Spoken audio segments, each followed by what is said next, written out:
It's Monday night, and that means it's open canvas with Mark Eddy and amadpainter. I think we got a real good show throw together tonight, and the reason I said throw together because it was a last-minute thing, and I want to extend my appreciation to the guests for coming on tonight. And I also want to thank Karen Kay for posting this link up on Facebook for me. Mark, what do you think? Thanks, Karen. That was awesome, wasn't it? Oh, yeah. I mean, you just looked at the website, and it's like, wow, this is the guest we need to get a hold of. So, thank you, Karen. And I'm sure glad she'd come on the show last minute like she did, because we would have been stuck tonight, wouldn't we? Yeah, I mean, it's kind of rough finding guests during a holiday weekend, and we appreciate it. And while we sit here just talking a little bit about the weather and the holiday coming up and things like that, we're giving NSA time to sharpen their pencils for all the exciting information we'll be covering tonight and next week, too. I thought they could sit back and eat donuts, didn't they? Yeah. Not tonight. You're going to have to earn your taxpayers' dollars tonight. So, anyhow, let's see. So, I hope everyone has a great Thanksgiving while I was thinking of it. And, while we're speaking of eating, let's feast on Mary Joyce's research into the mountains of western North Carolina, where she has worked as a journalist, appeared on radio and TV shows covering historical mysteries, and she is the author of Cherokee Little People Were Real and Tangible Evidence of Jesus Left Behind for Us to Find. Hi, Mary. How are you? Hi. Good evening. Thank you for having me on. I appreciate it. No, we appreciate you showing up at the last minute like this. We usually don't do this kind of stuff. Usually me and Mark got our guests set a couple of weeks in advance, and this has been unusual, and we sure appreciate you coming on. From Thanksgiving weekend through New Year's, the whole world gets a little crazy, and it's hard to really schedule just about anything. You should hang out here. It's crazy all the time. Not just on the holidays. Yeah, at least you're having fun. We do have fun. Tell us about your book. I actually didn't intend to write the book. When I first moved to western North Carolina, which is where the mountains are, I hadn't even heard of Little People. And at first I thought it was just, Cherokee legend.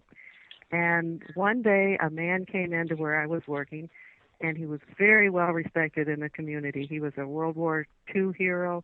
He was a former pastor. He had written 4 books, and he said, no, there really were Cherokee Little People. And he had been one of the people who had been involved with early construction at Western Carolina University, which is in Cullowhee, North Carolina. And when they started building, they cut into what was supposed to be virgin land, and they found these little tunnels. And some of the tunnels were as small as, like 18, 20 inches in width and maybe 3.5 feet tall. And all of them were cut into that real dense red clay, and all of them had an arched top on the top. So if you know anything about engineering, that gave support to the tunnels. And the more they did construction on the campus, the more they ran into these little tunnels. So that's how it started. And then he connected me, he was in his 80s, and then he connected me to other old-timers in the area. And I came to the point where I realized that these were wonderful testimonies, and absolutely nobody had written them down. And so the old journalist in me came out, and I thought, somebody has got to have done this, and they hadn't. And so that was the origin of the book. I just wanted to preserve what I consider rather unique history for this area. That is rather unique. Yeah, Mary, were those tunnels lined with stones or some kind of brick? They're just cut into very, very dense red clay. The kind that looks like you could actually, make kids' toys out of it. Were there burrows inside there, like chambers or anything, or were they just tunnels in there? I don't know of anybody who went back into the little tiny ones. It's very hard for a regular person to fit into. Yeah, them. I imagine as small as they are. The biggest ones they found were on a bluff on the north side of the campus that overlooks the campus, and some of the men did crawl into the larger ones. Those may have been Cherokee because just the fact that they were maybe 4 feet tall as opposed to, the other ones that were much smaller.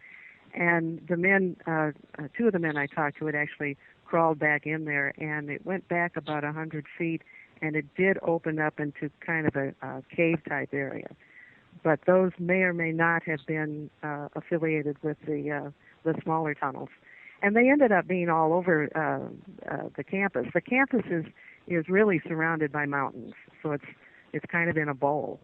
And they were found everywhere. When they were doing the sports stadium, they found them. When they were doing various buildings on campus, they found them. When they put in the sewage systems, they found them. So that was part of the evidence for the little people. And another part of the evidence was they had what they thought were 2 Indian mounds on the campus. And the larger one was, used to be in an area where they had farmed the land. And the farmer had taken big logs, and they said they were anywhere from 6, 8, 10 inches in diameter, and put multiple logs down into this tunnel that went straight down into the mound. And they put them in there so the cattle wouldn't, fall in and break a leg. Mm-hmm. After that was before they started doing so much construction. They later found out that the tunnels connected to this mound. So the old-timers said it was not an Indian mound. It was a pile of dirt from creating these tunnels, which makes some kind of sense. Yeah, it does. And one of the old farmers, he had 2 horses that they used to plow the farmland. And one of the witnesses, as a teenager, used to stop and visit with him on his way to school because he liked horses. And he recalled the farmer saying that he always worried that one of his horses might break a leg when one of those little tunnels collapsed. So the mound and the little tunnels are some of the evidence that these eyewitnesses saw. And then they also found little skeletons. And probably the best story regarding that was there was a science professor who had this little skull on his desk. I think he used it like a paperweight, or a novelty paperweight. And he just thought it was a child skull and that it was Cherokee. And one day, another teacher came by, picked it up and looked at it real closely and said, "No, this isn't a child's skull. It has all its wisdom teeth." And as you no doubt know, you have to be 18, 19, 20 years old to hatch wisdom teeth. Right. So, are there any carbon-14 dating, some kind of dating done on any of these artifacts, since it did happen at a university? It's in one respect, it's too bad it happened at a university, because they were so focused on building their new buildings that they didn't want to stop to go through the procedures when you come to an archaeological dig. And after the book came out, I was contacted by one man who recalled when he was a student at Western that the head of security at that time came by where they were, which was over by the river on the back side of the campus, and he had a box that he said was, like a shoebox or maybe a little bit bigger. And for some reason, the security guy said that he was taking little bones from the campus and reburying them at another location. But they were doing these things on the QT. And also, since the book came out, somebody contacted me who was graduated from the anthropology department and said that they still have that little skull and other skulls in the vaults, and they just keep hush-hush about it. And again, it's because there may be other reasons also, but being concerned about having done things perhaps not quite the right way, and perhaps not wanting to inhibit any future building, they try to avoid the subject. Wow, I find that amazing that they ain't trying to be all over trying to find it. I evidence. think so. Yeah. I mean, from my perspective, I think it would have been great if they had preserved some of these. I think it could have been the basis for a wonderful archaeology department. But at that time, which was in the 30s, 40s, and 50s, when the real serious construction was being done, there was not a real interest in that. And some of the old-timers said that other universities, and I've not been able to have success in tracking this down, but that other universities had come in and taken some of the relics. I was told that it was taken to the University of Tennessee. I did go over there and try to pursue that myself and got nowhere. They also said that some university in Virginia also got some. But again, I have not pursued that one, so I really do not know. Mary, what time period do you think we're talking about? Okay. The Cherokee did not originally live in this area. They migrated here from the Great Lakes region. When they arrived, they found these neatly tended little gardens, but they didn't see any people around.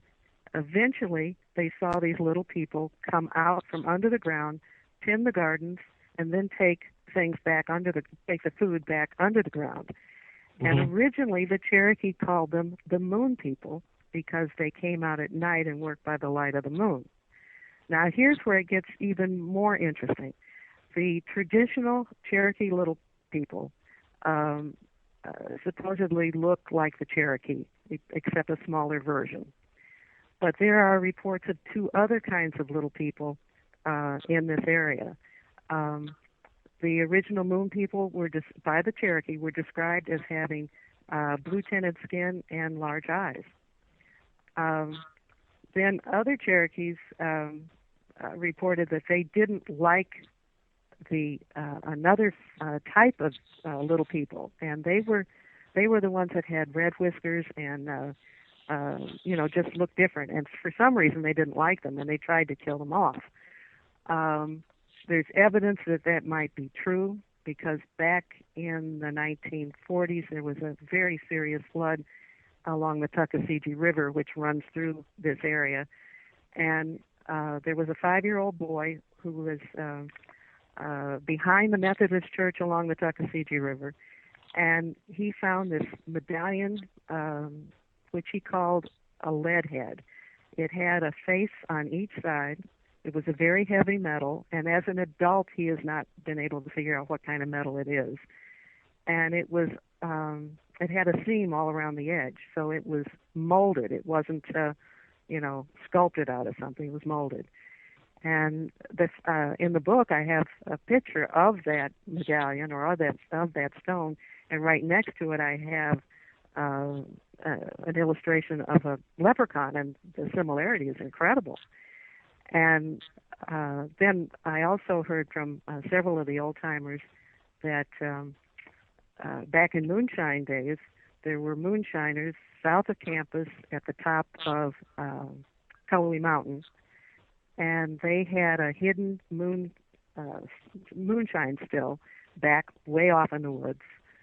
And when they were digging, they found a pile of little bones, or little people bones. And they covered it up and kept their mouth shut about it until much later because they didn't want the moonshine operation to be discovered. So the fact that there was a pile of the little bones discovered made me think that maybe the legends or the stories about the red-whiskered ones being killed might have been true. It may have been them. But the more you dig into some of this, the more mysteries pop up. I never expected 3 different descriptions of how they looked. Mm. Well, and by the way, in the book, Cherokee Little People Were Real, it's got a lot of visuals in it. I've gotten photos, I've gotten location maps. Like I said, I have a picture of the medallion. I have pictures of other things in there. So I did it that way for two reasons. One, I'm hoping that maybe archaeologists can still maybe find some things, and perhaps there's some clues in the book that I've written. And also, people are so busy today, and we're so used to television and movies. The visual aspect of reading a book really, really helps. Would you mind telling everybody where they can find you and your book at? The easiest way to find the book is to go to Amazon. And it's, again, Cherokee Little People Were Real. And or you can find it with my name, which is Mary Joyce. So does the leprechaun medallion, the red whiskers, the red whiskers descriptions in the tales, does that sound like it could be old world people coming to the new world long before we ever imagined? That's a possibility. I really don't know. Okay. The fact that these are so associated with underground operations is quite intriguing. People coming across the ocean, I don't think would immediately, go plunging beneath the earth. And Mark, I know we talked earlier, so I know you're aware that, little people have been found, or remnants have been found in other states that are adjacent to North Carolina, Ohio, Kentucky, Tennessee. They all have stories. Most of them ancient, but. So how tall were these little people? I mean, what would be the heights of the average? The most common dimension that I'm getting is like 3.5 feet tall. Gee, I'm not much bigger than that. Now there's stories about ones that are smaller than that, but I'm guessing that that's probably accurate based on the size of the tunnels. Well, I do know that they discovered a while back a graveyard of pygmies, is what they call them, and I can't remember. I think that's the one in Tennessee, if I remember right. Yes, ma'am. Now these would be separate, right? Then from that particular. I deliberately focused right here where I am, where I could find the people and get the witnesses. If I went to another state and did that, I would not have the connections that I have here. The old-timers do not necessarily open up easily. And Walter Middleton's the first one that I talked to, and then he introduced me to Johnny Clayton, and then Johnny Clayton introduced me to other ones, and I ended up eventually interviewing 11 people. And those original transcripts were done back in 2000, 2001, and I'm so glad. I just did it to preserve the information. And I'm so glad that I did, because most of those people had died. And, I'm glad you did too then. Yeah. One other thing on the description. One of the people, the only woman that I interviewed, at the time I interviewed her, I knew her only as Ruth Beck, and I did know that she was Cherokee. When I went to do this book that we're talking about now, this past spring, I started searching for photos and the maps and to try to flesh out the transcripts that I had started with. And I came across her obituary, and that was the first time that I knew that she was the great-great-granddaughter of Solly, who is the legendary hero of the Cherokee. Most people probably don't know the story. In a nutshell, most of the Cherokee were run off to Oklahoma in the Trail of Tears. Right. There was a group of them that hid out in the mountains and didn't go. This Solly gave his life and the life of his sons in exchange for the right for his people to remain in the mountains. And the only one who was spared was his youngest son, who was the great grandfather of, or great grandfather, I get lost track on that, of this woman, and she said she believed that the little people might very well be from outer space. Well, and that's not so difficult to believe, because the Cherokees believe they originated from the Pleiades. Right, and see, the one time you described it as blue skin and large eyes, I was thinking in the dark, I mean, a gray alien could look blue. Right. Well, and you also get the Krishna legend, or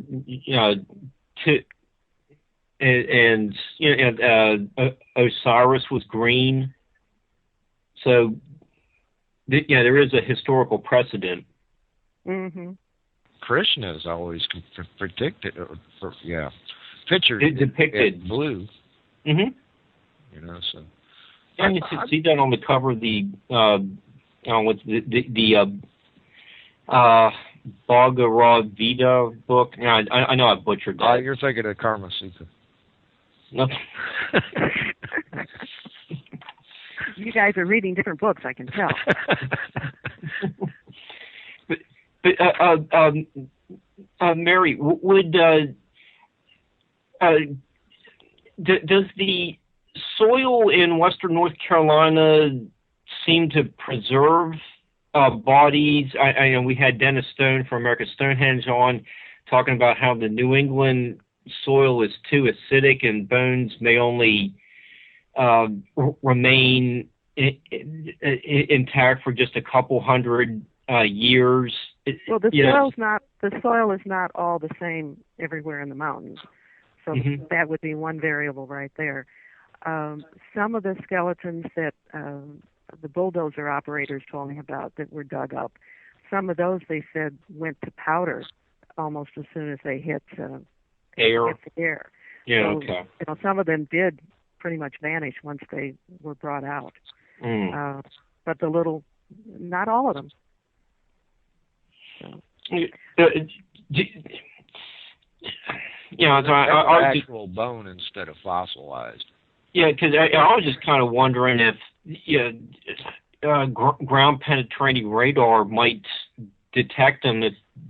Okay, well, all right, let me address the ground radar. Okay. The original building where they first started to find the tunnels is called the McKee Building, and it was built in a very strange way. The first, it was a two-story building, or it is a two-story building from the front, and the original building was built in the late 1930s. Then after World War II in the late 40s, they went in and on the backside they dug out beneath it and created a basement. So on the backside, it's 3 stories high. When they built the first segment, they found 2 tunnels going east of the building. When they built the lower section, they found 3 tunnels going in the opposite direction. The irony of it is that up until, to this day, there are even younger people who have seen those tunnels, the 2 that go east of the building. And I went over and talked to the head of, he has one of these real long titles. He was in charge of architecture and construction and building facilities and all of that. And when I interviewed him, he told me that, yes, they'd all seen those tunnels at McKee. But he said the bad part was that in 2000 they went in there and put in a new supporting wall, which I can understand because the building was built the way it was. And he said he showed me the diagrams, and the new supporting wall is like, 12, 18 inches thick, and it's waterproofed. And he said the 2 tunnels still exist behind that, and nobody can get to them now. Now, if I was in charge, I would have a door cut, or I would have a window cut so you could see them. I would do something. But that's the state right now. The irony of it is that on that same level, on the opposite side of the wall, is the archaeology lab. And I just find that terribly ironic. But at that time when I talked to the director of facilities, he even suggested ground penetrating radar. And told me what department to get in touch with to see if they would do it, and nobody would do it. So something's getting shut up, that's above some of these people's heads. The head of facilities said that many people in his department had seen the tunnels. And some of the witnesses saw the tunnels when they were little kids, because that building has always been an educational building. There's been a grade school and a high school, and now it's part of the university. And some of these little grade school boys remember daring each other to go down, I guess, through the janitor's closet, and they could get back there and see the tunnels. And one little boy said he just went back, well, he was a man then, but he said he just went back there just to say he did it and ran right out because it spooked him. But there were a number of men who were little boys who ventured in there. So these tunnels would have been ways of connecting to other places, but there'd have to be some kind of living quarters in there, probably off the main passageways. Is that right, or they just sleeping? There was a man who. It's interesting. Once you come out with a book, then people contact you. Another man contacted me, and he said that there was a city beneath where the campus is today, where the people lived, and so these tunnels were probably like runways to get from one place to another, or like an underground freeway system. Mm-hmm. What's the property around the campus? Is it a public property, or is it privately owned? Can people go out there and maybe check out the areas around there? Oh yeah, you can walk around it. You can walk around campus, and I mean the property around the campus is either free open land or it's privately owned.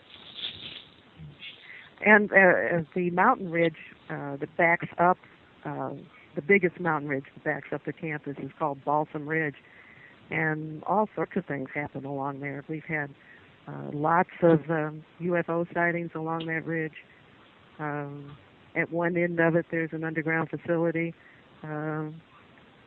that's pretty secret. I mean, it's just a very active area. I mean, if you want mystery, this is a good place to live. Sounds like it. And also in the area, you had the Judicola Rock, which was just featured this past Saturday night on Scott Walters' America Unearthed show. Now, it is like, how far is that from this Little People area? If we go, to visit. It would take you. I mean, you can't drive real fast along those highways, but it would probably take you 15 minutes to get to Judicola Rock from the campus, maybe. I think. Oh, wow! I didn't realize it was that close. So it would be within walking distance of a little. No, it's not walking distance. I think you'd really want to take your car. Okay, but what? Let me give you some perspective here.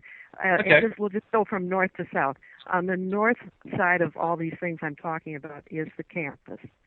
And as you come south from there, you have Judicola Rock. And then if you go just a little bit further south of that is where they found the man found the medallion with the leprechaun-like face on it. Then up the mountain, just south of campus, which would probably take you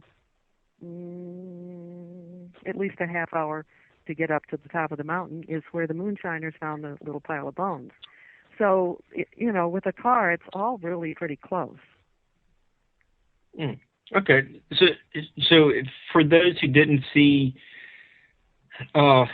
America Unearthed Saturday night, could you describe this Judicola Rock and okay, sure. its positioning, what's on it, all the petroglyphs, and it's I don't have the measurements right now, but from my memory, it's like 10 or 12 feet across, and maybe 8 feet the other way, and that's just a guesstimate. I'm sure somewhere I have it written down, but that's what my brain remembers.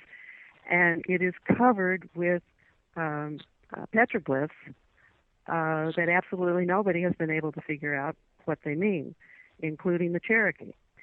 And again, some people think that those carvings may have been done by the Little People, since both the rock, the petroglyphs, and the Little People were here before the Cherokee. Another interesting aspect of this is Cullowhee, which the rock is named after, was the name that the Cherokee gave to a legendary giant. What makes this incredibly interesting to me is that when I was doing interviews for a website that I do, which is called skyshipsovercachers.com, and Cachers, by the way, is spelled Cashhiers, skyshipsovercachers.com. I did interview 5 different people who had seen Bigfoot in this area. Now, one of those stories I include in the book. It's the best of the stories that I was able to get, and the man sightings were not that far from Cullowhee Rock. So I couldn't help but wonder if the giant was based on Bigfoot, since they're relatively close to each other. Okay. Well, that's a new take on Saturday's show, so it's possible. We cover Bigfoot all the time. We hear people talking. The man whose story I included in the Cherokee Little People book is a retired military guy. I believe he had to retire early, so he's not an old man because of a health reason. But he has a home that's up against the Nantahala National Forest. So there's nothing but open land around where his place is. And the whole story is in the book. But he basically became friends with the male Bigfoot, but it's a family of 4. It's a male, female, and 2 adolescents.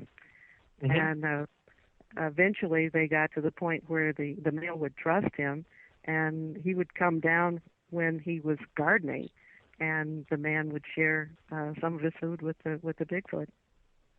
And in the story, I could not use the man's actual name, not because he didn't, he wasn't afraid to come forward with the story for his own sake.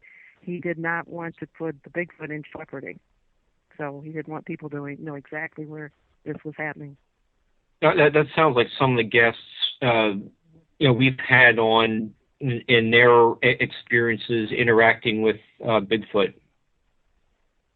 Yeah, you don't want you don't even want the people from the Bigfoot hunters to come out and start bugging them, because from what I've heard from the people who've interacted with them, they're very telepathic. They can sense, human beings from far away, and they just don't want to be bothered by humans. And to be chasing them around with, cars and lights and making sounds and stuff, I think would be quite annoying to the Bigfoot.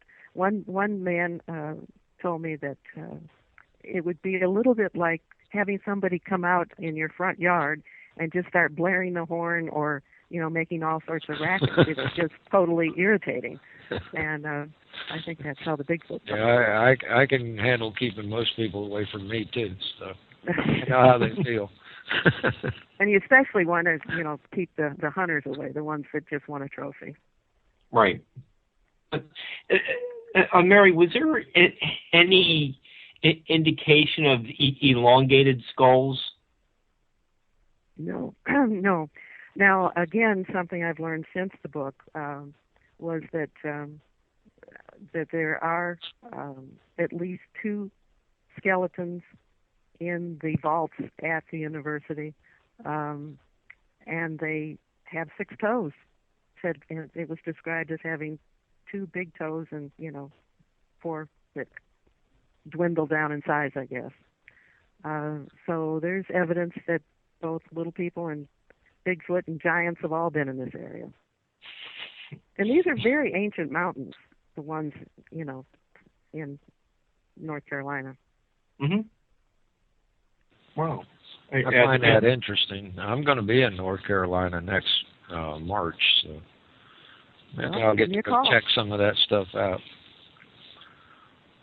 Yeah. Be prepared, Mark. I'm going to be gone that week. Okay. All right. Let's see what. Has any dowsing been used to,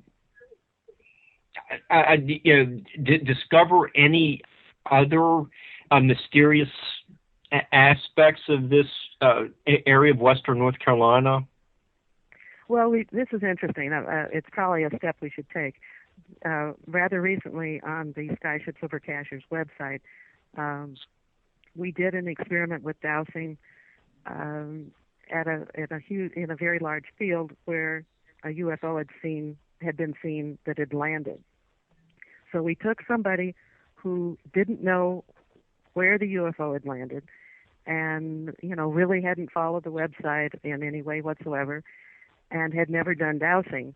And we took her out to this field and just told her that one had landed there, and to see if she could locate it. Of course, she goes out to the middle of the field first to see, because she figured that was the most logical place it would be. The rest of us, stood over by the fence. We knew where it had landed, and we just watched to see what would happen. And the dowsing rods didn't cross till she got to the place where it landed, which was on like the edge, like a ridge edge of the field, and that's where the landing spot was. So it's very possible that we might be able to do some dowsing with some of this, but we have not done that yet. And actually, there's a dowser up the road who has a website and sells dowsing equipment, so there's certainly somebody we can tap into. And he's even used the dowsing in finding unmarked graves. And he's gotten so proficient at it that he can tell you if it's, what the length of the body is, and where the head is. He can tell the head from the feet. And in that case, the university was helpful because they were digging up an old itinerant graveyard, and they did use the ground penetrating radar, and that confirmed what he had found with dowsing. So there are possibilities with that. We just haven't done it. Well, might be a way to find more tunnels. Mm-hmm. Yeah, that tunnels and the connections to the mountain. That always goes back to the information Dr. Sam gave us about the Bosnian pyramid. It's just done in a smaller scale. Might be. That's quite a story. I mean, I'm not an expert on that, but that's a fascinating story, and also one that's very, very hard to get confirmation to. Yeah, well, I'm just making a comparison, but what you're saying just has remained consistent with what some of our other guests have said about their research into mounds, pyramidal shaped human constructed buildings. So, Right. Okay. By the way, there have been tunnels discovered just in the last couple of years, and again, I just found out about this rather recently. A man who has his own construction business was doing a construction project about 4 or 5 miles from the campus, and if you can imagine the slope of a hill, he had to cut straight down and cut a ledge where the construction was going to be done. And when he did, he found 5 of these little tunnels. He described them pretty precisely, and with his background in construction, he probably is a good witness. And he described the tunnels as being 2 feet across, had the rounded top. He said when they cut into that hill or that mountain, the clay was just as damp and moist as if it was brand new. He said there weren't any cobwebs. He said he could also see tool marks where it looked like a tool had been used to level out the walls. Sort of. So. I couldn't personally. If I'd done something like that, I'd have to find out where they would go. I mean, my human curiosity would just take over. Okay. But can you crawl into a 2x3 tunnel? Me, I can. I'm 5 foot tall and weigh 111 pounds. Oh yeah, you probably could. That's what I was saying. I'm not far off that mark you said earlier. Oh. You know, I mean, I am a little bit big, but compared to that. Yeah, well, this guy's big. He could never have done that. I would find a robot. You know. The three of us have great curiosities, and I'm sure we would do a lot of things other people might not do. Yeah, I mean, it's just me myself, that's all. And I know Mark would do the same thing if he had to crawl through there if he could. Oh yeah, I definitely want to check that out. But like, this is just no way it's sewage pipes or anything like that. It could be mistaken for something somewhat modern. Buried under the ground. These construction projects, we'll go back to the university now, were all done in what they thought was virgin land. Oh, okay. Again, that makes a big difference. Okay. Yeah. That answers my question. And well, I guess that's also true of this other construction site. It was just, a mountain slope. And probably nothing had ever been built on it because of the angle of the slope. And like I said, they had to cut into it to create a level edge to build on. Okay, so that's where they get exposed. Okay. Mm-hmm. Since you've been to this Judicola Rock, what other information can you extract from it about what it may have been?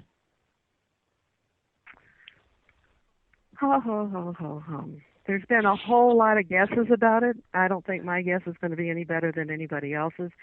I recently posted a brief experience I had when I was out at Grapevine Canyon out in Nevada, and went into this canyon, a small one, and got up on this rock, and suddenly I felt like I was in a small amphitheater, and I could just imagine an Indian standing there teaching or talking to, people just below him. And then all around it, there are,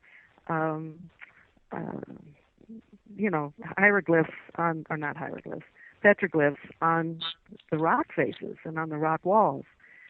And some of them made me think of charts or graphs that a professor might do on a blackboard.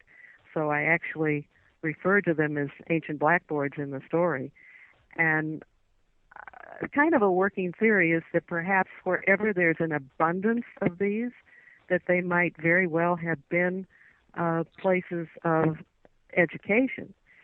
The Judicola Rock would be perfect for that. It's I gave you part of the dimensions, but it's sort of like an angled disc in the ground. So it would be a perfect surface for, doing drawings on that other people could see because of the angle of the rock. So it's a theory. So it could have just been a teaching place. Oh, you have the same idea behind a lot of those high crosses you see in Ireland with towards the base. It might have examples of 12 figures. They represent the 12 disciples. Things like that. And there'd be a priest there explaining what the figurines were, but just the way a professor uses a blackboard. Mm-hmm. Yeah, it's very possible. Okay, I think that's just as good as anything else we've discussed. It's been going on in history for a long time. So, and that's in you saw that on your trip to Utah. Are you talking to me or to Tom? No, you, Mary. Oh, when I was out in Nevada. Okay, yeah. Oh, I'm sorry. Yeah, if people want to explore it, there is an article on the website that's recently been posted under new items, and that's a starting point if people want to learn more about Grapevine Canyon, which is just west of Laughlin. I was out there in 2010 with another gal with the west side. Her name is Evelyn Gordon. And we spoke out there at the International UFO Congress. And when I had some downtime, one of the guys took me out there to see it. Wow. So it is the place in Nevada, is it like an amphitheater or something like that where people It's not like a one that anybody would have constructed. It's just that in this it's a little canyon which is a dry riverbed most of the time, and it just has that amphitheater kind of circular look. So you can, when I stood on that rock, I had a 360-degree view of this little canyon, and then all around me were these drawings on the walls or on the rocks or on the blackboards. Did you see any that kind of looked like the ones from the other rock? I mean, is there any kind of correlation there? No, I think the ones at Judicola are much more puzzling. The ones, you can make a little bit more sense out of the ones that are in the Grapevine Canyon. By the way, I have a picture of the Judicola rock in the book, Cherokee Little People Were Real. I have one that was taken this year, and then I have one that was taken in, I believe, the 1930s. That old photo is really neat because somebody had taken time to put white chalk in all the carvings on the rock, so they stand out real well. It's much harder to see the shapes when you just look at the rock. So if anybody's trying to figure it out, they should probably use that photo as a jumping off place or a starting place. Did any of your tour guides in Grapevine Canyon say if there was a way to read these petroglyphs, a little bit like hieroglyphs? I'm using the word tour guide a little bit too loosely. The man who took me out there has been there a number of times before. He lives out in the West, and he just took me out there to show me. It's a very quiet little canyon. There are no pamphlets. There are no tour guides. You're on your own. Oh, okay. Well, we had John Anthony West on back in May, I think, and we spoke a little bit about reading hieroglyphs, and I just find it interesting to ask if there's some way to interpret in the Native American petroglyphs. Okay, that's fine. Yeah, well, I think they've figured out some of the stuff that would be mostly out west, but again, whatever I've seen from out west doesn't look anything like Judicola rock. That's why it's so puzzling. Yeah, it just seemed like maybe people have done so much carving on the Judicola rock that it just doesn't make any sense to anyone now. We had no, I don't think it's been desecrated. I just think it's really old, and weather has done a lot to it. They just recently, I think, put a cover over it. So forever and ever, it's just been a rock out in a little bit of a field. From Karen Kay in our chat room, she'd like to know if you happen to know Gary Parker, the owner of the land there. And if you've heard anything similar to smaller petroglyph rocks that are hidden in the woods now. I did another story about one that was a smaller one that has like the little pot marks all over it that seemed to be in some kind of an order. that was found on a farm, and you can take, I guess there's a stone at Parker's place. I understand that it may have been moved from its original location, but it's still on his property. So you can make a triangle from Judicola Rock to whatever Parker has on his property to the place on the Blessing Farm. So I do know that much about it.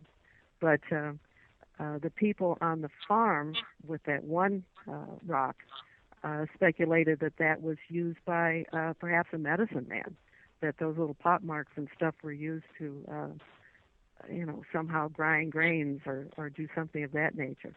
There's also the theory that it was a star chart to show you, star formations.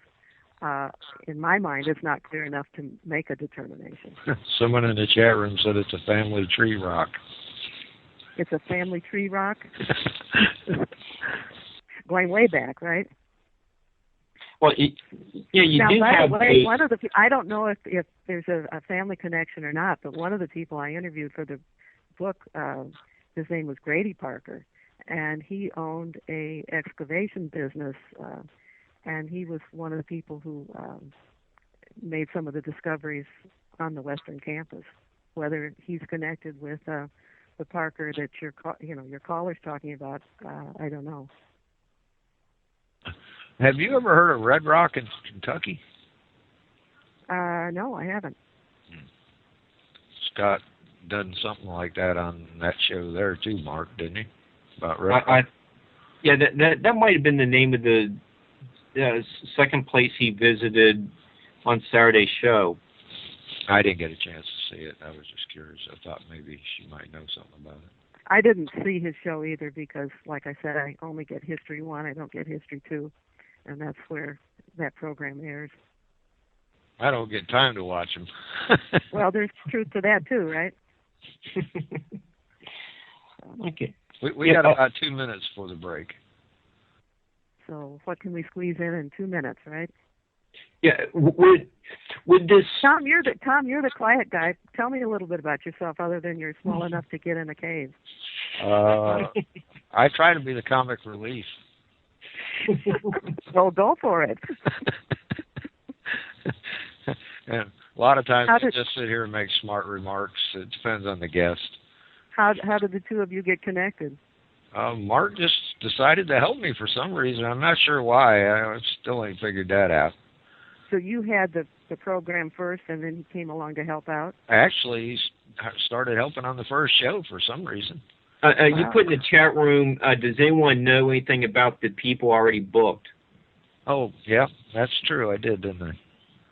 Yeah, and I said, well, yeah, I've read some of their works. I'll give you some talking points, and just kind of went from there. I hardly ever read my guest books because I want to be able to bring questions that the listener that doesn't understand what's going on to the guest, like they would ask. Mark's the one that reads all the books. He's the smart guy. He's a smart guy, huh? Okay. Yeah. Yeah, I'm a direct descendant from Alfred Einstein. Oh, wow. The lesser known, less intelligent brother. Gotcha. Folks, we'll be right back.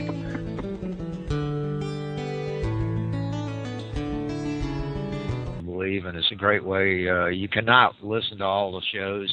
I mean, we upload like 36 hours of shows in 24 hours, so there's no possible way you can listen to them all.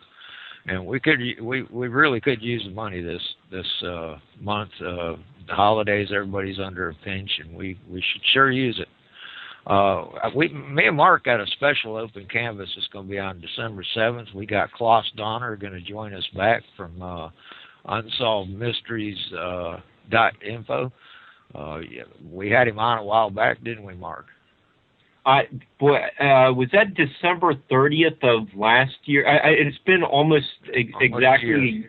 Yeah, I thought it was like the day before New Year's Eve or something like that. I know it was a heck of a show, and he got up at 3 o'clock in the morning to be on it. So this one we're going to do on Sunday, so it's in the afternoon for him. Yeah, and I had a discussion with him this afternoon. He's back from new adventures, so he'll have some good stuff to tell us about. Well, let's get back to our adventures for this evening. Okay, let's go. Mary, where are we going next? You want to get into? Are there any other underground secrets? Secrets in the mountains of western North Carolina. You want to venture away from the Bigfoot and the giants and the little people right now? Is that where you're going? Yeah, we could do that. Are there any UFO kind of related topics in your area? The website that I edit is, as I mentioned earlier in your show, is called skyshipsovercachers.com. We started that in 2008, and it gets updated every week. It started because there's been a lot of UFO sightings in this area. And the very first photo that we posted on the website was actually snapped by an 8-year-old. And the night before, her mother had gone down to the kitchen to get a late night snack, and she thought, my goodness, is the moon full? She didn't think it was, but the whole backyard was lit up. And it was a UFO hovering over their backyard. Well, the next day, the mother and her mother, so it's 3 generations in the house, the 2 women were talking about what had been seen, and of course the 8-year-old is hearing all this. The next day, when they went to the grocery store, she was just snapping pictures of the sky and snapped one of the sun, and when they got home, there was a perfect stereotypical saucer right in the middle of the sun. And that really kind of began to get us thinking about the possibility of covering more of the sightings we were hearing in this area. I did write up a story at that point for the local little paper, and I mean little paper. Cashers is a high mountain, high-end community that doubles its population, I'm sure, in the nice weather. And their paper is small. And what was interesting is 10 days later, I get a call from MUFON, a man that we know in another part of the state, and he had just gotten a call from a pastor friend of his who said his brother rides on Air Force One, and they were talking about this little story in the Casher's paper. Well, that kind of gave us some indication that some of the stuff that's going on here is perhaps more than people might think, because why in the world would they be discussing that article on Air Force One? There is a facility here. It's called, the nickname for it is Perry. It stands for Pisgah, that's the mountain range, Pisgah Astronomical Research Institute. It was a high security defense operation during the Cold War. Since then, it supposedly has been converted to just a place for astronomy people to do research and for students to come and look out the telescopes and things like that. But it has, we've had one man in particular with very high clearance who over a long period of time opened up with us. And he described it as a city-sized facility that spills over into South Carolina. And I can't remember if it was him or if it was one of the other witnesses, but it supposedly is 7 stories deep, totally self-sufficient, with its own electricity, its own water.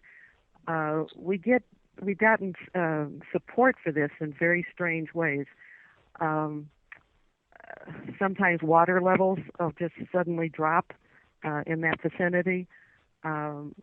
Sometimes there's a lake that's close to there, and people have seen UFOs rise up out of the water from there.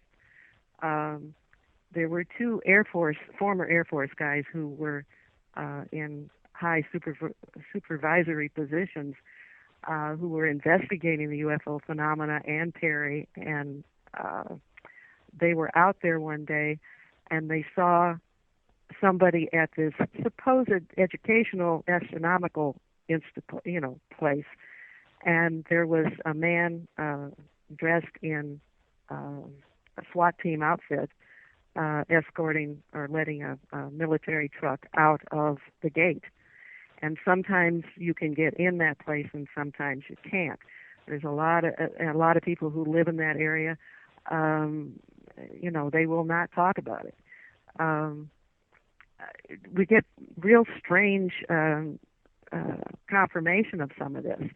One of the witnesses said that there are human experimentations going on there, that they have the ability to wipe out people's memories.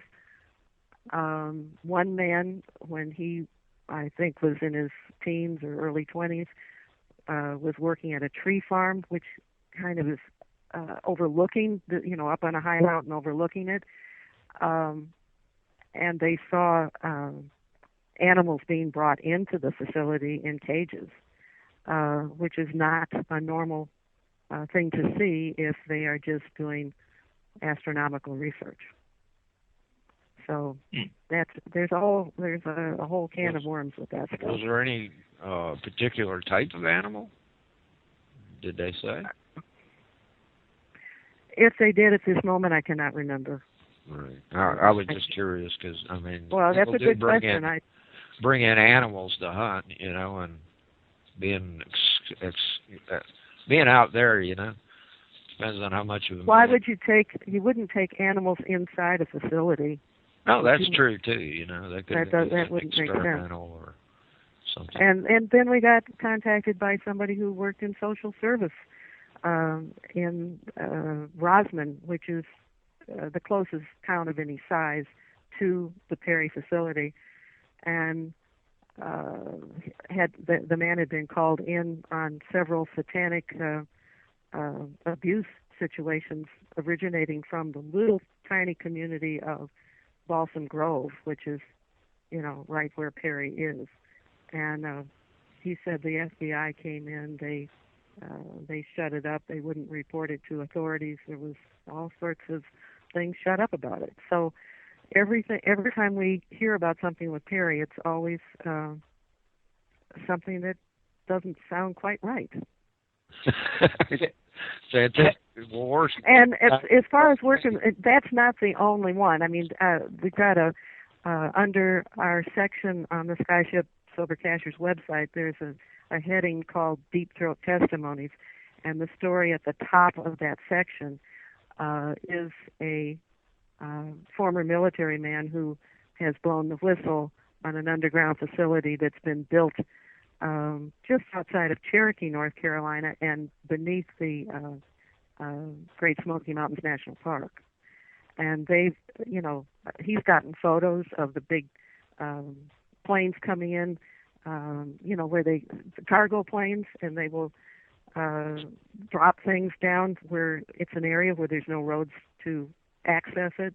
Mm-hmm. We've had witnesses talk about hearing and feeling like almost like pole digging equipment beneath the ground. Have you ever seen a photo of these underground boring machines? Oh, yes. Yeah. I mean, they're huge. When you see people next to them, it's like they're standing next to a train. And they can bore, depending on the soil, but they can do as much as 7 miles in a day with these machines, making a tunnel that would be big enough for a train to go through.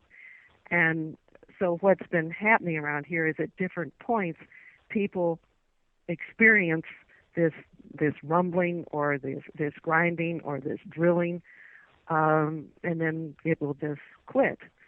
One of our witnesses was a former sheriff from one of the counties in Florida, and he first got curious about this when he was visiting his daughter outside Atlanta, and he was down her basement, and they could kind of hear something, and he put his ear up against the supporting beam up for the basement, and he could hear mechanical sounds. He could also hear like muffled talking. He said you couldn't understand what was being said, but you could tell it was people talking. And then when he moved up to North Carolina, he loved to take his Corvette out and drive the Blue Ridge Parkway at night. And we stopped one day by something called Devil's Tower, which is off the Blue Ridge. And he felt something, and he put his ear up against the stone, and he was hearing mechanical sounds from beneath the ground. Now, what's interesting about this is the Devil's Tower is, in a sense, almost overlooks the Perry facility. You can't really see it from there, but it would be the closest landmark of any consequence to that facility. And I only have to chuckle at the name of it, the Devil's Tower, because whatever is going on there doesn't make people comfortable. It makes people uncomfortable. Yeah, well, the reports of sacrifice too. Oh yeah, I know. You know, what's going on here? Well, there's been a lot of reports that I guess it's Parson actually went out to Area 51 and held a ritual there before they started construction on that base. You want another good story about Area 51? Oh, sure. Sure, yeah. Okay. There's a man, he's no longer living. His name is William Pollock. We have written about him on the website. He died under suspicious circumstances. He was responsible for doing security for Air Force One and the securing of the perimeter of Area 51. He clearly was, in the deep end of all this stuff. And there is a place also in Nevada called Tonopah, which is more secret than Area 51. And he and other people were called for a meeting at Tonopah, and with no explanation. And a plane arrived, and it went right up to the entrance of where they had to have the meeting. And a man got off, dressed in a very classy European clothing, expensive shoes, and he had bodyguards with him. They walked in. They had to give reports of what they'd been doing for the benefit of this man. And when the man finally spoke, he spoke in High German. And when the meeting was over, he got on the plane and took off. And this was a shock to even the man who had been doing high security for Area 51, that there seems to be, to this day, a Nazi connection. Oh, that's a whole new story. And there is his wife is very much alive, and she'd be a good one for your program if she would be interested in doing it. Sometime, we can exchange information when we're not on the air. Oh, that sounds awesome. Yeah. We're always interested in talking to new people, aren't we, Mark? Oh yeah, and I mean, I would have to talk to her first to see if she would be willing to do it, and then I would, if she is, then I would connect you with her. Her story of her husband is on the website. I wish I could tell you exactly where it is right now, but after more than 6 years of piling stuff up, you begin to forget where it is. It don't take me that long. I have to go filing through my files to find out where some of these stories are located. It take me about 6 minutes and I'm lost. But anyhow, it might be a good story. Yeah, Mary, has any of this research you've been doing attracted the attention of Men in Black? The only experience that I have had, well, that's not true.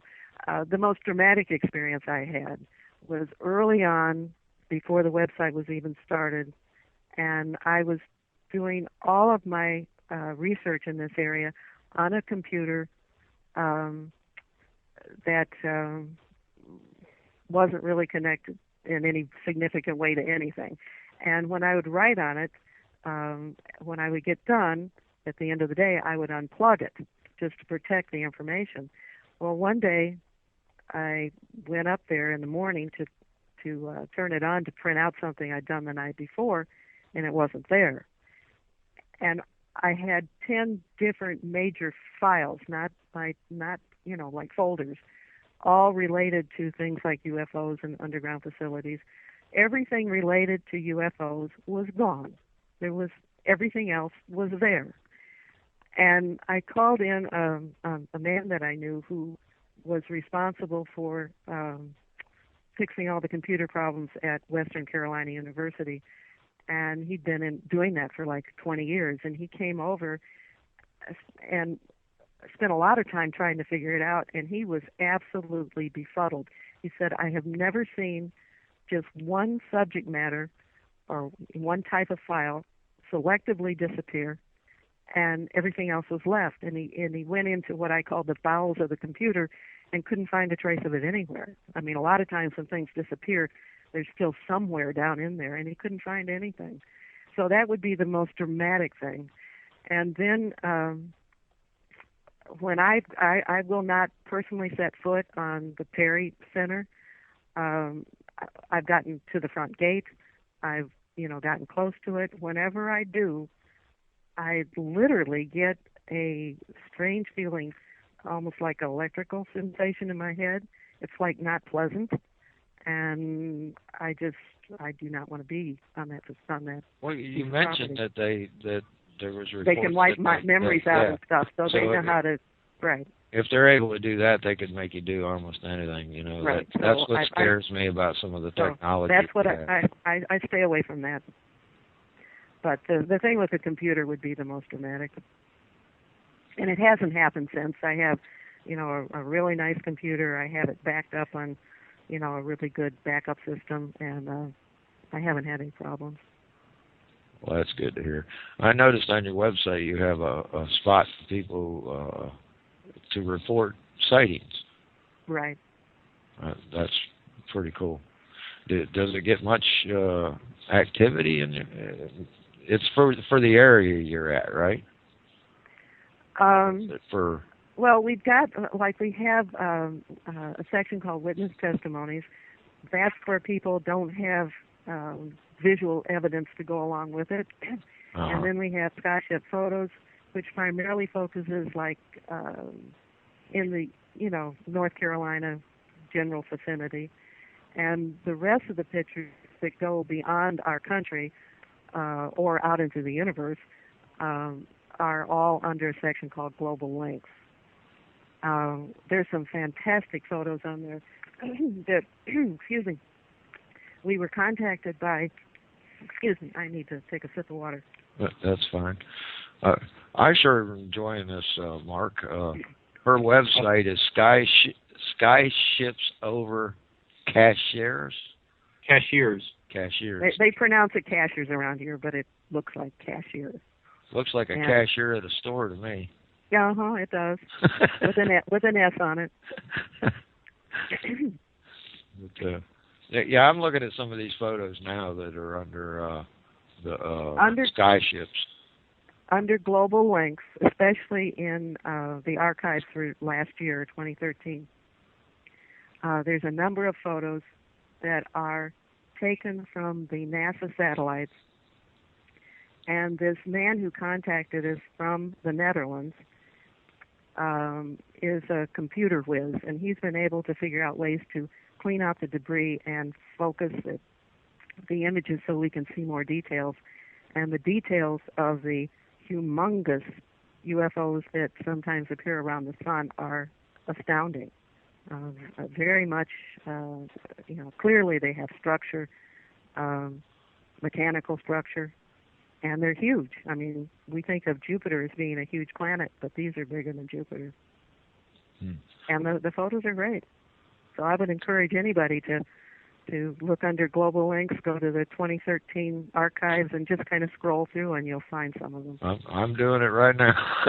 We have posted some this year, but it really went into effect in last year. Some of them are very impressive. There's one that looks like a giant, sphinx or, eagle or whatever. One looks like a rocket, but they're all mechanical. Mary, you have another book, Tangible Evidence of Jesus Left Behind for us to find. Right.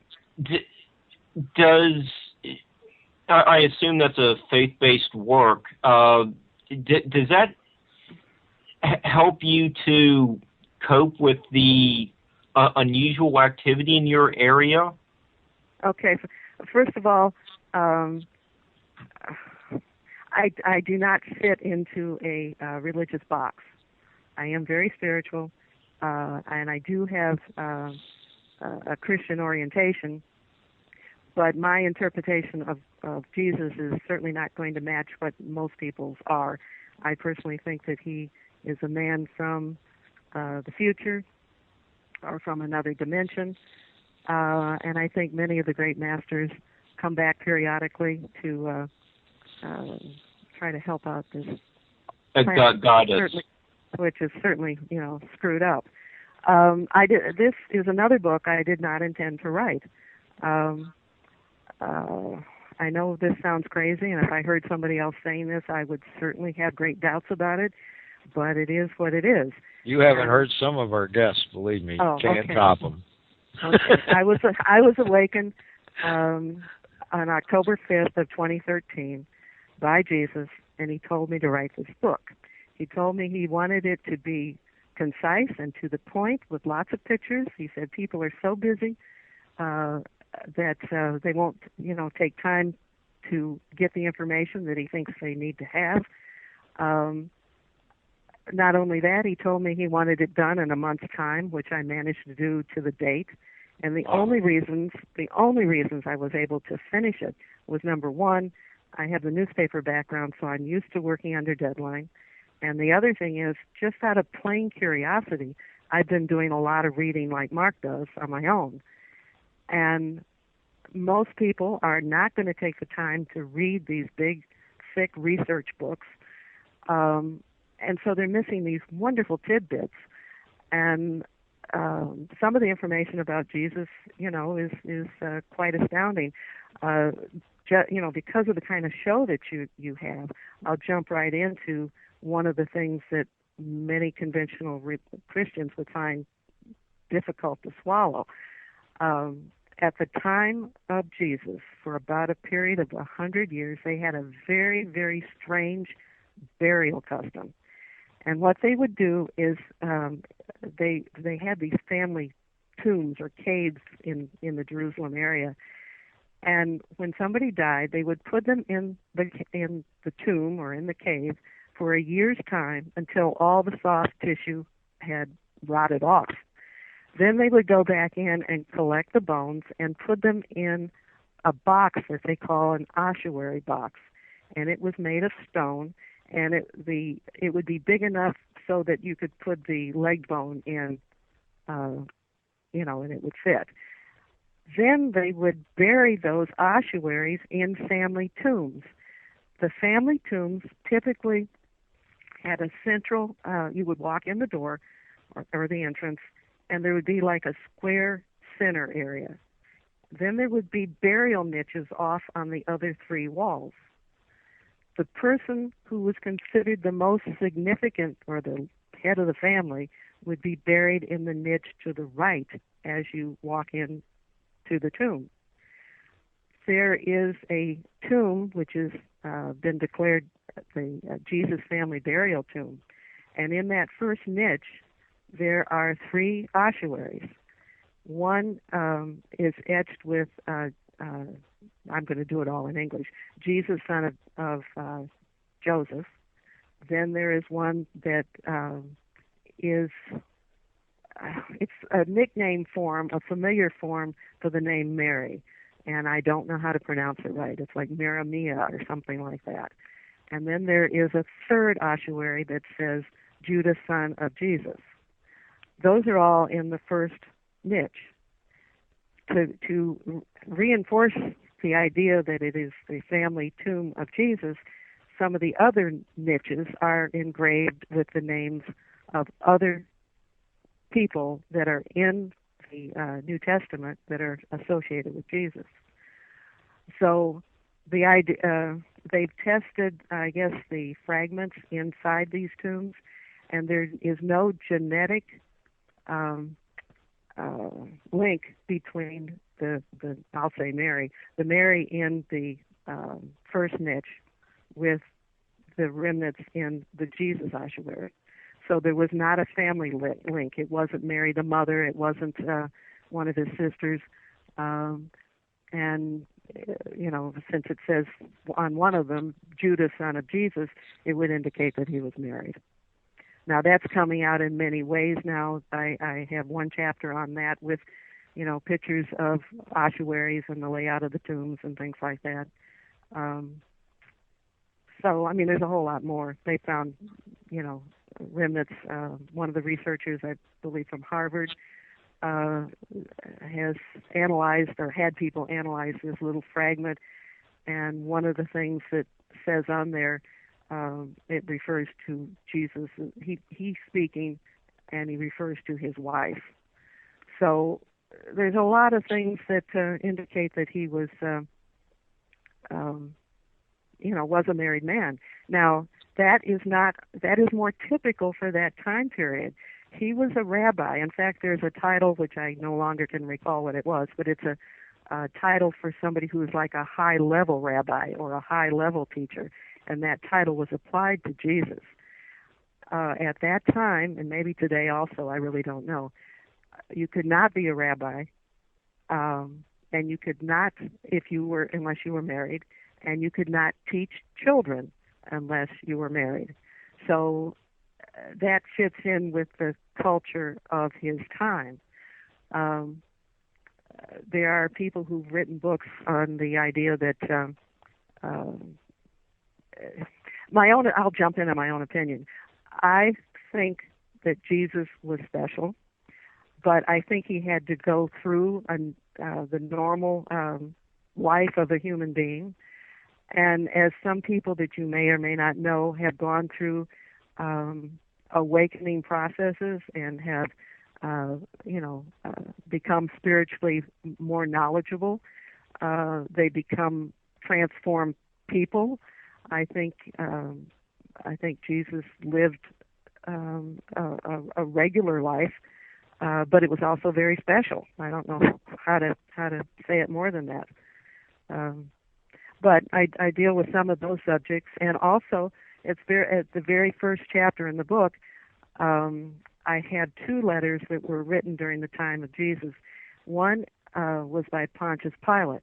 Now, he describes Jesus, and he describes the people around Jesus. And at that time, as you know, there were no televisions, radios, photographs, and apparently Caesar was curious about this person, Jesus, that had, caused all this commotion. And so Pontius Pilate wrote a letter to him describing the man. There's another letter by another Roman. The name is in the book. I cannot recall it right now. And he's not well known. But he also had a description of Jesus. What makes it even more interesting is in another chapter, which is really based on the work of a person whose last name is Taylor. And the book is called He Walked the Americas. And that person studied all the ancient legends throughout the Western Hemisphere. And there is this Jesus-like figure that is called by many different names, but that many tribes describe. And the teachings of this master are the same kind of teachings that we hear from Jesus. And many of these legends predate the arrival of the white man. So they're not like, watered down missionary tales that have just sprung up in the legends. They preceded that. And the physical descriptions of Jesus from those are very similar to the ones that Pontius Pilate wrote. So it gets quite intriguing. Well, Mary, your information seems to be backed up by that new research by, is her name Dr. King from Harvard? Yes, and I do. That is included in the book. There's a photo of the fragment that has some of those sentences on it, and it has it has the original and it has the translation of each of the words. So those of us who can only speak one language can understand what it says. And that fragment of a manuscript is something like first or second century. Is that right? Third century? I should have my book in front of me. I'm really great at getting all the stuff written down when I write the book, but then for me to retain it all, I don't always do it. I can't be quoted on that right now. I do not know, but it's very early, and it was preserved because of the dry climate in that part of the world. Mm-hmm. I think it was actually found. In a ancient trash heap.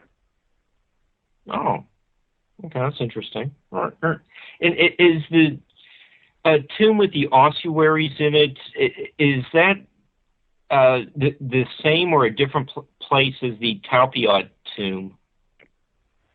I know what you're talking about. I don't know if that name. I don't think it's the same one, because the picture of the family tomb of Jesus, has a almost like a Gothic entranceway and has a marking over the door. The only thing I know about the one you're mentioning is they had to dig into a building, like an apartment building, to even get to it. Mm-hmm. And the one that I'm talking about is not hidden away like that. Well, yeah, there are several locations that are supposedly the final resting place for the body. The one that I'm talking about, this becomes even more interesting, because within just a few hundred feet of that, and I think I've got my dimensions right, they're correct in the book anyhow, there is a rich man's family tomb. And the Jewish custom at that time was that you did not put any kind of designs that would be animals and things like that, or people, on burial tombs. The most they would ever do would be like a little simple geometric flower design. But on this one ossuary in this rich man's tomb, which is close to where the Jesus family tomb is, there is an inscription of a fish swallowing a man, which goes back to the old Jonah tale. Jesus used the Jonah tale in explanations of reincarnation, and it is believed that may very well have been the tomb of Joseph of Arimathea, who is the one who provided the tomb that we hear about in the Bible. And he was a rich man, and there actually is quite a bit of data about him, and I have, he's written about in the book that I have, Tangible Evidence of Jesus. He was in Roman records because he was the head of the Roman metal mines in southwest England. He was also a member of the Sanhedrin, and the Eastern Christian Church says that he was the great uncle of Jesus. So that when Joseph, the carpenter, died, in that tradition, another family male would take over the care of that woman and her children. And the youngest brother of her father was Joseph of Arimathea, and he took over that responsibility. That's why he was able to claim the body of Jesus after the crucifixion. People who were crucified were considered just terrible criminals. They were thrown into a mass grave unless a male family member came and claimed the body. So that would explain why he had so much involvement in the burial of Jesus. How's that for your Sunday school lesson? Oh, that's awesome. Yeah, it's great. So, do you think that this spiritually uplifting exercise has helped you to have a new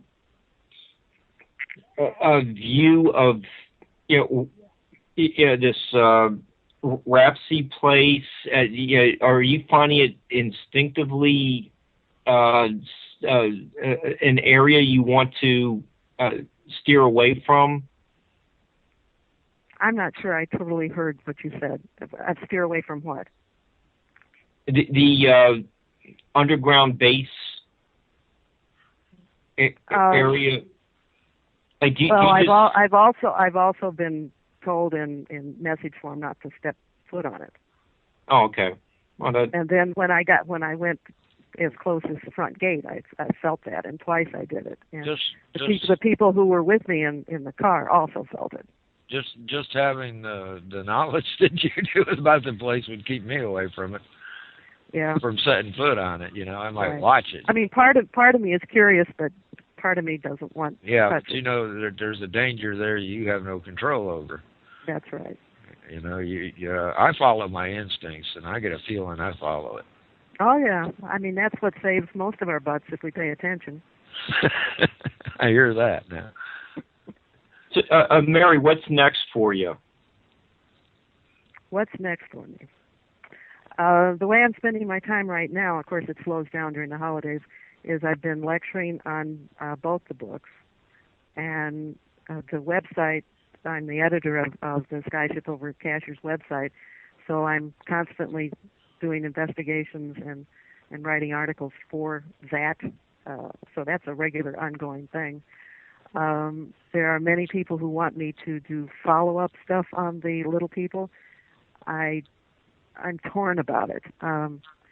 There have been books done about people seeing little people, even today. There are many people who live in the back parts of the reservation, the more remote places, who say they still exist. But there have been some books written about things like that, and I don't know if I want to step into those waters or not. I wrote the book, Cherokee Little People Were Real, because nobody had recorded that information, and I felt that was important. Thomas and I cover this.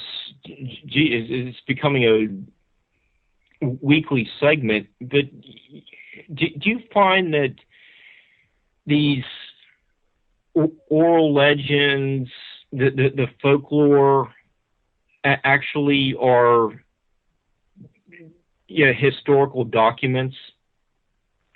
If you're talking about the Jesus book, everything in there. Even the little people.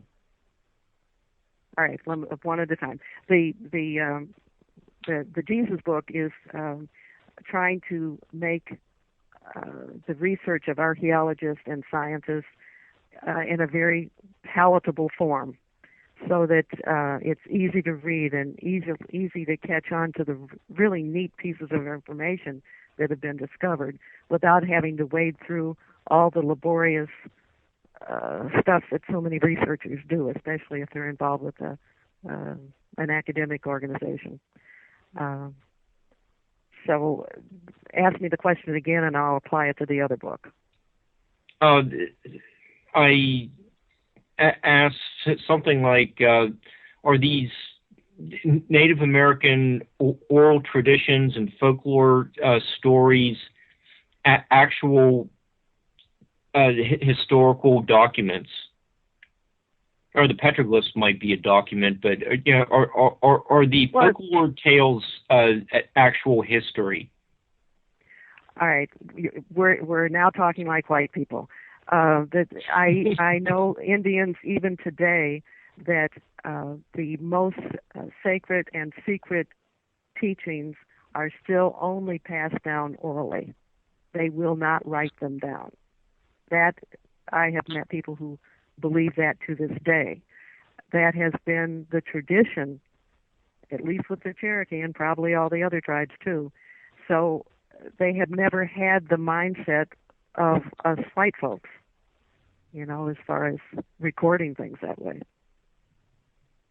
Okay. Well, the Viking bards did the same thing, since they really weren't writing much of anything down. It's just all, the stories of Thor and Loki and some of the other Norse gods. Right. Okay.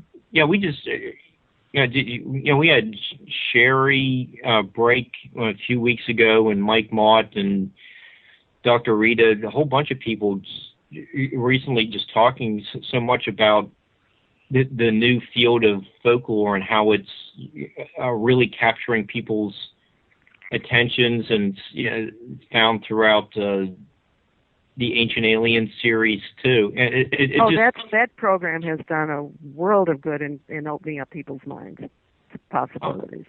So they've done a great job. Well, I'll tell you what, you've done a great job on this website. It is awesome. Well, thank you. I'm going to sit down and take a week and read it.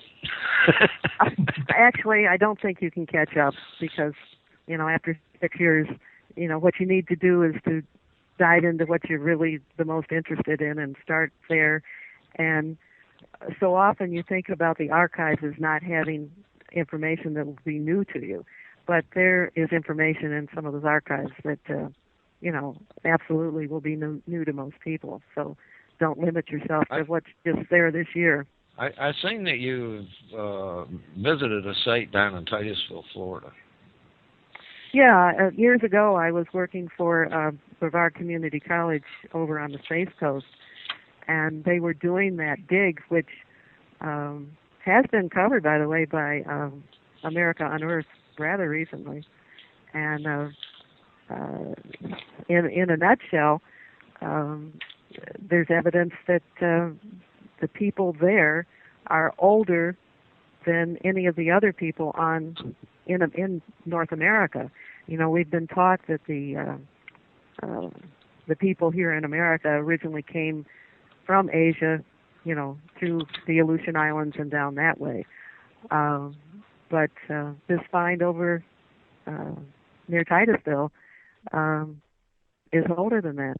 And I believe that they came across when the Ice Age was still, a bridge from Europe. And genetically, the people have proven to be European. And they even have tools made of a type of flint, I believe, that's only found in France. I found that interesting because I grew up in Titusville, by the way. Did you really? Yeah, and I got to see exactly all of where the missions go up.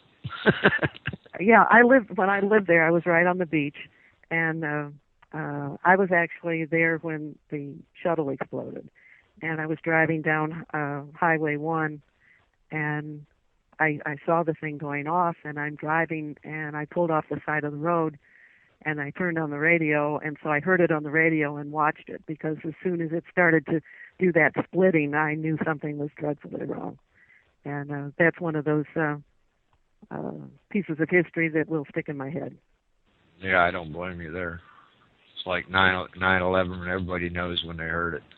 Oh, yeah. They were, Right. And I'm old enough to remember it had the same effect when Kennedy was killed. Yeah. I'm that old, too, so don't feel bad. Mary, what you were just talking about with Titusville, you've seen some of this Solutrean culture artifacts. I was there doing a story for the college, and I was taking pictures. My pictures were mostly at that point, because it was early on, was taking pictures of people actually doing the digging. Regretfully, I don't even have those pictures anymore. I did them for the university, and if I'd been smart, I would have kept copies for myself, but I didn't. I learned. That's Dr. Dennis Stanford's pet project, right? From the Smithsonian. Yeah, and he's mentioned. I've done an article on that, and he is mentioned in that, and the reason he's mentioned is because he is from the Smithsonian, which has been accused, and maybe rightly so, of hiding away things like giant skeletons and things of that nature. So when he came forward supporting that this might be the real truth, that's the reason I included him in the article. I don't think he is responsible for that dig. Okay, so you're doing a great job of laying the groundwork for next week's show with that. Well, good. I'm glad it all lines up. Yeah, next week is David Brody, who is in the premiere episode of the Vieira Brothers Giants show, and he has a fascinating book, The Oath of Nimrod. So we'll be covering that next week. Okay, another book along those lines, and I have it because I did a story again on the website about it. It's called The Ancient Giants Who Ruled America, and below that it says The Missing Skeletons and the Great Smithsonian Cover-Up. And, the number of finds of giant skeletons is quite amazing, and yet when they're sent off to the Smithsonian, they somehow disappeared. And that's a new book. The copyright is this year, so it might be something you might want to check into. Again, it's The Ancient Giants Who Ruled America, and the author's name is Richard J. Dewhurst, Dewhurst. Yeah, I've heard of him. Me and Mark like to cover American history because we've got so much history here in this country, and nobody knows about it. Right, and I'm glad you're doing that. I mean, you're taking the same approach that we do with the Skyships Over Cashers website. We're just trying to get the information out there. We don't make a dime off of that thing. In fact, it cost us money to pay a webmaster. It cost us money to set the whole thing up. But we don't want to have to be obligated to anybody, and so that's the cost of it. You pay for That's why we're totally listener supported. Right. Nobody can tell us what we can say or what we can cover. Right, and that's so we're thinking that in similar veins that way also, and so I would encourage people to check out the website. Again, it's skyshipsovercashers.com, and Cashers is the one that stumbles everybody. It's CASHIERS, skyshipsovercashers.com. And the book that we talked about for the most part during the first hour, Cherokee Little People Were Real, is available on Amazon, and so is Tangible Evidence of Jesus. That's the short title. Long title is Tangible Evidence of Jesus Left Behind for Us to Find. That's pretty awesome there. Mm-hmm. I think a lot of our shows cover spirituality too. I don't think we really bash too many people. Well, I bash religion in general. I'm spiritual. Well, religion has screwed things up big time. Oh boy, has it ever! And I mean, that's why I sometimes hesitate when I tell people the reason why this book happened, because then they immediately make assumptions, of where you're going with it. But I think people need to know that Jesus always referred to himself, and he did this more than 80 times in the New Testament. He always referred to himself as the Son of Man. That was the terminology that was used for an ordinary man, right, at his time, and people, they skip over that. And the fact that you had to be married to be a rabbi, and he was clearly a rabbi. You had to be married to teach children, and in the Bible they talk about him gathering the children around him. That would not have been allowed in that society if he weren't married. This is true. And I know that our society today is pretty well screwed up sex because, they associate sex with toothpaste and, automobile tires and everything under the sun. But it was meant to be a good union, and it was supposed to be a natural part of life. So if Jesus came to Earth to live as a human being, to be an example to other human beings, then he would have lived as human beings live. All right, folks, that's it for tonight. I hope you enjoyed the show. And